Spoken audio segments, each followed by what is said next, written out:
اگر قوم کو 5 وقتی نمازی نہیں بلکہ پوری قوم کو 100% تہجد گزار بنا دیا جائے، لیکن اگر ان کے اندر سیاسی شعور کو نہ بیدار کیا جائے تو یہ ممکن ہے کہ آنے والے دنوں میں تہجد تو دور 5 وقت کی نماز پر بھی پابندی لگا دی جائے۔ یہ بات کہی تھی مولانا ابو الحسن ندوی صاحب نے مسلمانوں کے متعلق۔ میرے دوستو، آج کے زمانے میں خاص کر کے جب کئی طرح کے لوگ کئی طرح کی باتیں کرتے ہیں پالیٹکس سے ریلیٹڈ، کچھ لوگ کہتے ہیں کہ ہمیں کسی غیر مسلمانوں سے لینا دینا نہیں ہے، ہم کسی کی ہیلپ نہیں لیں گے، ہم اکیلے اپنی جنگ لڑیں گے۔ ویسے حالات میں کیوں نہ ہم نبی کریم صلی اللہ علیہ وسلم، جن کو ہم زندگی کے ہر مرحلے میں اپنا آئیڈیل مانتے ہیں، ان کے زندگی کے چند واقعات جو ہمارے اندر سیاسی شعور کو جگانے میں مددگار ثابت ہو سکتی ہیں ڈسکس کریں۔ سب سے پہلے بات کرتے ہیں جب اسلام مکہ میں آیا اور جب مکہ والوں پہ ظلم بڑھا تو نبی کریم صلی اللہ علیہ وسلم نے کچھ لوگوں کو آج کا ایتھیوپیا وہاں بھیج دیا۔ وہاں پہ ایک بادشاہ تھا جس کا نام تھا کنگ نیگس، جو کہ بہت ہی انصاف پسند انسان تھا، اس کے پاس پناہ لینے کے لیے بھیجا، لیکن ان کے پیچھے پیچھے کفار مکہ بھی گئے۔ جب کنگ نیگس نے دونوں کو سنا، اس کے بعد مسلمانوں سے کہا کہ آپ اپنی قرآن کی کوئی آیت سنائیں، تو وہاں پر حضرت جعفر بن ابی طالب، جو کہ حضرت علی رضی اللہ عنہ کے بھائی تھے، انہوں نے بڑی سمجھداری سے سورہ مریم کے سورہ مریم کے کچھ آیتوں کا تلاوت کیا، اور اس کے بعد کنگ نیگس خوش ہو گیا۔ اس نے کہا کہ ہمارے بائبل اور تمہارے قرآن میں لگ بھگ ایک سی باتیں کہی گئی ہیں، اور اس نے مسلمانوں کو پناہ دیا۔ یہاں پر حضرت جعفر نے جو قرآن کے جو سورے کا استعمال کیا ہے، یہ خود اپنے آپ میں ایک سوجھ بوجھ کا ایگزامپل ہے کہ آپ کو کہاں پر کون سی آیت پڑھنی ہے، یہ بھی بہت امپورٹنٹ ہے۔ اپنے سوجھ بوجھ سے کام لیا۔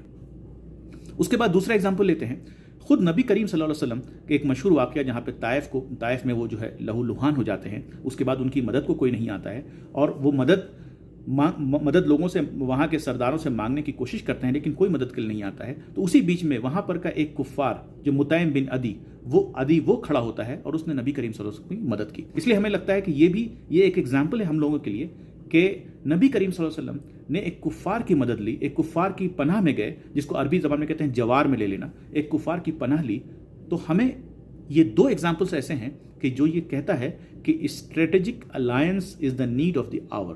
اسٹریٹجک الائنس پہ سنت کی مہر لگی ہوئی ہے، تو اس لیے ہمیں اسٹریٹجک الائنس کرنے کی ضرورت ہے اور کرنے کی صلاح دی گئی ہے۔ تو جو لوگ یہ کہتے ہیں کہ ہمیں کسی اور سے لینا دینا نہیں ہے، کسی اور کی مدد نہیں چاہیے، وہ غلط ثابت کرتا ہے یہ 2 ایگزامپل۔ ہر قوم میں اچھے اور برے لوگ ہیں، ہماری آج کی ضرورت یہ ہے کہ دوسرے قوم کے اچھے لوگوں کی ہم مدد لے سکتے ہیں اور ان کے ساتھ ہم اسٹریٹجک الائنس کر سکتے ہیں۔ اس کے بعد اگر ظلم حد سے زیادہ بڑھ جائے تو نبی کریم صلی اللہ علیہ وسلم نے ہجرت کیا۔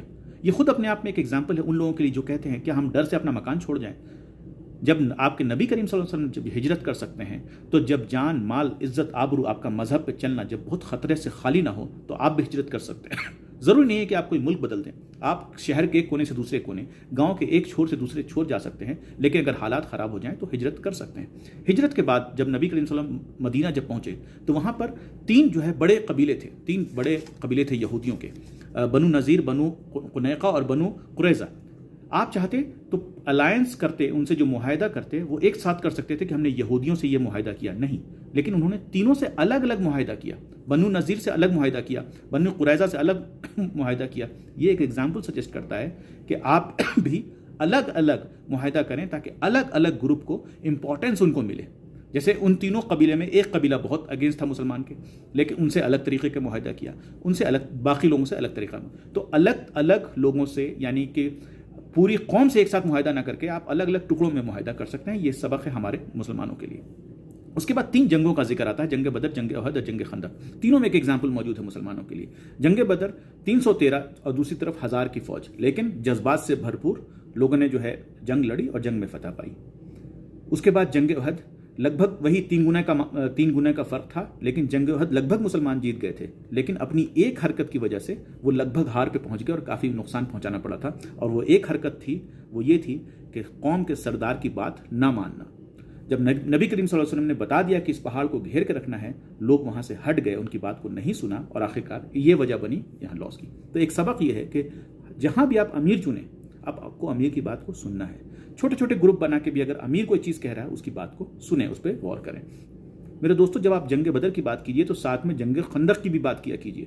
جنگ خندق 3-4 سال کے بعد پھر جنگ خندق ہوئی۔ جنگ خندق میں کیا کہ مدینہ پہ حملہ ہوا اور نبی کریم صلی اللہ علیہ وسلم نے حضرت سلمان بن فارس کے رائے پہ